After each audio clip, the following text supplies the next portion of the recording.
দক্ষিণ কামৰূপৰ বঙৰাত ভয়াৱহ পথ দুৰ্ঘটনা শনিবাৰে পুৱতি নিশা দক্ষিণ কামৰূপৰ পলাশবাৰী সমষ্টিৰ অন্তৰ্গত ১৭ নং ৰাষ্ট্ৰীয় ঘাইপথৰ বঙৰাৰ টেক্সিটিৰ সমীপত সংঘটিত হয় এক ভয়ংকৰ পথ দুৰ্ঘটনা যাত্ৰীবাহী বাছ আৰু ইটা পৰিবাহী ট্ৰাকৰ মাজত সংঘটিত হয় এই ভয়ংকৰ পথ দুৰ্ঘটনাটি ধুবুৰীৰ পৰা গুৱাহাটী অভিমুখে আহি থকা AS17BH779 নম্বৰৰ স্বপ্না নামৰ বাছ আৰু একে দিশেৰে আহি থকা AS23AC6358 নম্বৰৰ ট্ৰাকৰ মাজত সংঘটিত হয় ভয়ংকৰ পথ দুৰ্ঘটনাটি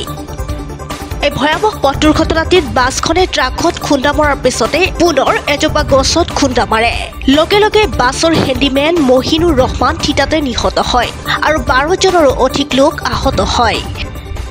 ঘটনাস্থলীত পলাশবাৰী আৰক্ষী উপস্থিত হয় মৃতদেহ উদ্ধাৰ কৰাৰ লগতে 4 আঘাতপ্ৰাপ্ত ঘটনাস্থলীৰ পৰা উদ্ধাৰ কৰে এই ভয়ংকৰ পথ দুৰ্ঘটনাটিত নিহত হোৱা হেণ্ডিমেন মহিনুৰ ৰহমানৰ মৃতদেহটি 3টা ভাগত বিভক্ত হয় দুৰ্ঘটনাটো সংঘটিত কৰা দুয়োখন বাহনৰ চালক ঘটনাস্থলীৰ পৰা পলায়ন কৰে